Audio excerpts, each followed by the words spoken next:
মিত্ৰতা কেনেকুৱা হ'ব কংগ্ৰেছৰ লগত? মিত্ৰিকা নহ'ব, আমি নিবিচাৰোঁ না। কোনো মাতি নুবুজে গগৈয়ে, গৌৰৱ গগৈ। পলিটিকেল মাতটো বুজিব লাগে না। খালি পাৰ্লিমেণ্টত ভাষণ দিলে হ'ব নেকি? মইতো পাৰ্লিমেণ্টত ভাষণ দিছোঁ। কালি মই গ'লে ময়ো দি দিম ইনশাল্লাহ ভাষণ। ইয়াত কি হৈ আছে, মই কি অফাৰ দিছোঁ?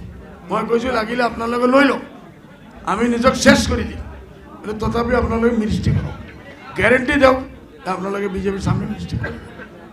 লেখা পঢ়া দিয়ক, ৰাহুল গান্ধী যে দিয়ক, এই কৈ আছে মিত্ৰতাৰ কথা, এলায়েন্স নকৰোঁ। What is the meaning of alliance? জাত তেৰি এলায়েন্স। কালি গৌৰৱ গগৈ কৈছে যে ইউডিএফৰ লগত কংগ্ৰেছৰ মিত্ৰতাৰ মানে সম্ভাৱনা শূন্য বুলি কৈছে। শূন্যতো আমিও কৈ আছোঁ শূন্য।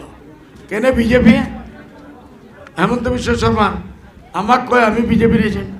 মই দেখি আছোঁ সেইসকলো এজেণ্ট।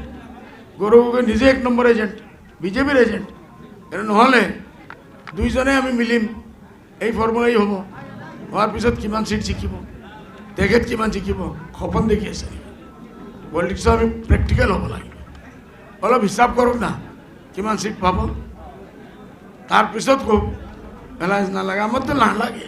মিত্ৰতা যদি হয়, আৰে নহ'ব ৰে ভাই, আমিও নিবিচাৰোঁ না, আমিও নিবিচাৰোঁ। আমি অন্য এটা ফৰ্মুলা দিছিলোঁ, এই ফৰ্মুলা যদি বুজে বুজিব।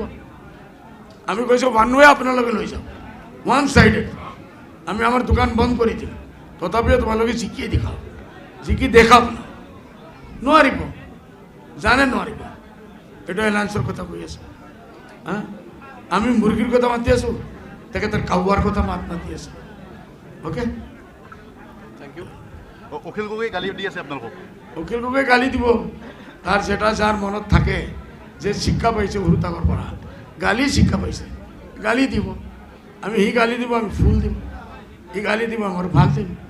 আমাৰ এইটো নেচাৰত নহয়, তাৰ নেচাৰত কোন মাটিৰ পৰা আহিছে সেইটোৱেই দিব।